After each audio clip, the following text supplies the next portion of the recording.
ప్రతి మనిషి జీవితంలో ఒక్కసారైనా వెళ్లాల్సిన యాత్ర. మంచు దుప్పటిలా పరుచుకొని కైలాసాన్ని చూసినట్టు ఉండే దేవాలయం. సంవత్సరంలో 6 నెలలు మాత్రమే భక్తులకు దర్శనమిచ్చే ఎత్తైన జ్యోతిర్లింగం.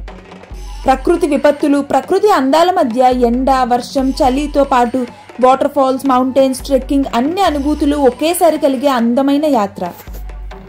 కేదార్నాథ్ ఎలా వెళ్ళాలి?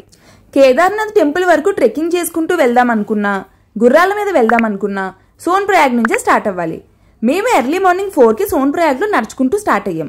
గుర్రాల మీద వెళ్లే వాళ్ళైతే ఈ రిజిస్ట్రేషన్ పాయింట్ దగ్గర మన చార్ధామ్ రిజిస్ట్రేషన్ చూపించి గుర్రాలకి అమౌంట్ పే చేస్తే ఒక స్లిప్ ఇస్తారు.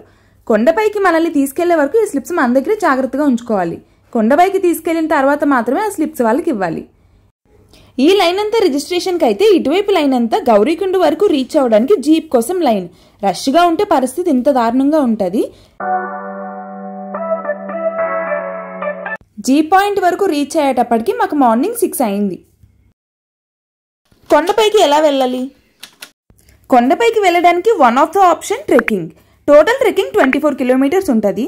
అయితే నడుచుకుంటూ వెళ్ళి శివయ్య దర్శనం చేసుకోవాలని కొంతమంది, ఒక్కసారైనా ఈ కష్టమైన ట్రెక్ ఎక్స్పీరియన్స్ చేద్దామని ఇంకొంతమంది ట్రెక్కింగ్ చేసుకుంటూ వెళ్తారు. ఈ ట్రెక్ చూసినంత విన్నంత ఈజీ అస్సలు కాదు. కొండపైకి వెళ్తున్న కొద్దీ టెంపరేచర్ తగ్గిపోతుంది కాబట్టి ట్రెక్కింగ్ చేస్తున్నప్పుడు చాలా మందికి శ్వాస తీసుకోవడం కష్టమవుతుంది. ఇంకాసేపటికి కళ్ళు తిరగడం కూడా స్టార్ట్ అవుతాయి. నెక్స్ట్ వాకింగ్, ఎక్సర్సైజ్, ట్రెక్కింగ్ లాంటి అలవాట్లు లేకుండా ఈ ట్రెక్ చేయడం ఇంకా కష్టం. బీపీ, షుగర్, ఆస్తమా ఇంకా హెల్త్ ప్రాబ్లమ్స్ ఉన్న వాళ్ళకి ఈ ట్రెక్ నాట్ రికమెండెడ్. వీటన్నిటికీ మించి ఇంకొక టాస్క్ ఏంటంటే ఆ చిన్న కొండ మార్గంలోనే ఒకవైపు వెళ్ళి వచ్చే గుర్రాలు, డోలీ వాళ్ళు, పిట్టు వాళ్ళు, ఎప్పుడు మారుతుందో చెప్పలేని క్లైమేట్ కండిషన్స్, ఇవన్నీ దాటుకుంటూ ట్రెక్ చేసుకుంటూ ముందుకు వెళ్ళాలి. ట్రెక్ చేసుకుంటూ వెళ్తే ఎవరికైనా ఈజీగా 12 అవర్స్ పడుతుంది. సెకండ్ ఆప్షన్ గుర్రాలు. ట్రెక్కింగ్ చేయలేని వాళ్ళకి గుర్రాలు బెస్ట్ ఆప్షన్. వీటి మీద అయితే 4 to 5 అవర్స్లో రీచ్ అయిపోవచ్చు. కానీ అప్పుడప్పుడు క్లైమేట్ కండిషన్స్ వల్ల గుర్రాలు స్లిప్ అయ్యి మనం పడిపోయే ఛాన్స్ ఉంటుంది. వాళ్ళని చాలా స్లోగా తీసుకెళ్ళమని ముందే చెప్పాలి, లేకపోతే చాలా ఫాస్ట్గా తీసుకెళ్తాడు, మనకి ఇబ్బందిగా ఉంటుంది. ఎక్కినప్పుడు గుర్రం ఓకే, కానీ దిగేటప్పుడు గుర్రం మీద అస్సలు రావద్దు. ఆ పెద్ద పెద్ద స్టెప్స్ గుర్రం దిగుతున్నప్పుడు భయంకరంగా ఉంటుంది ఎక్స్పీరియన్స్. థర్డ్ ఆప్షన్ డోలీ ఆర్ పిట్టు. ట్రెక్కింగ్ గుర్రాలు వద్దనుకుంటే డోలీలో ఒక 4 మెంబర్స్ మనల్ని మోసుకుంటూ పైకి తీసుకెళ్తారు అండ్ వెయిట్ బట్టి అమౌంట్ చార్జ్ చేస్తారు. ఇది కొంచెం ఈజీగా అనిపించింది మాకు. ఒక 6 అవర్స్లో తీసుకెళ్లిపోతారు వాళ్ళు.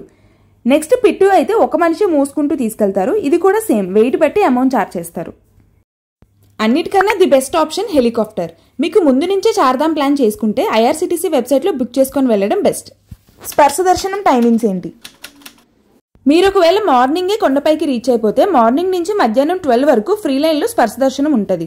లేకపోతే అక్కడ పంతులకి వాళ్ళు అడిగినంత దక్షిణ ఇస్తే వాళ్ళే దగ్గరుండి స్పర్శ దర్శనం చేయిస్తారు.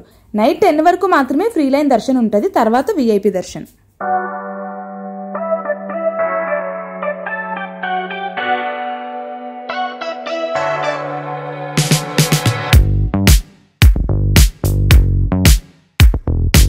హారతి ఎప్పుడు ఇస్తారు? ఈవినింగ్ 6:30 to 7:30 వరకు హారతి ఇస్తారు. చాలా బాగుంటుంది చూడడానికి.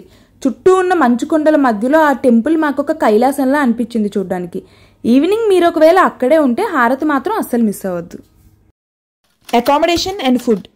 ట్రెక్కింగ్ చేస్తూ వచ్చే వాళ్ళకైతే దారి మధ్యలో చాలా టెంట్స్ ఉంటాయి. కొండ పైన టెంట్స్, రూమ్స్ అన్ని అవైలబుల్గా ఉంటాయి. కానీ అమౌంట్ చాలా ఎక్కువ ఛార్జ్ చేస్తారు. 500 రూపీస్ నుంచి 10,000 రూపీస్ వరకు అన్ని అకామిడేషన్స్ ఉంటాయి. మన బడ్జెట్ బట్టి చూస్ చేసుకోవడమే. కొండ కింద నుంచి పై వరకు ఫుడ్ అవైలబుల్గా ఉంటుంది. ఎక్కువ థింగ్స్ అస్సలు క్యారీ చేయొద్దు. చూడాల్సిన ప్రదేశాలు. 2013లో ఫ్లడ్స్ నుంచి టెంపుల్ని కాపాడిన భీమశిల ఇదే. దీని వెనకాల శంకరాచార్యుల వారి సమాధి ఉంటుంది.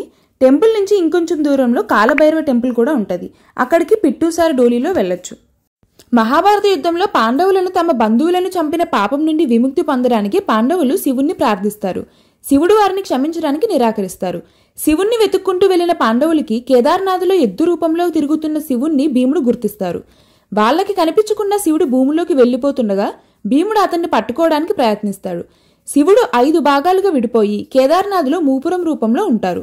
మిగిలిన భాగాలు ఇతర ప్రదేశాల్లో వెలిశాయి. జ్యోతిర్లింగాల్లో ఒకటైన ఈ టెంపుల్ని పాండవులు నిర్మిస్తారు.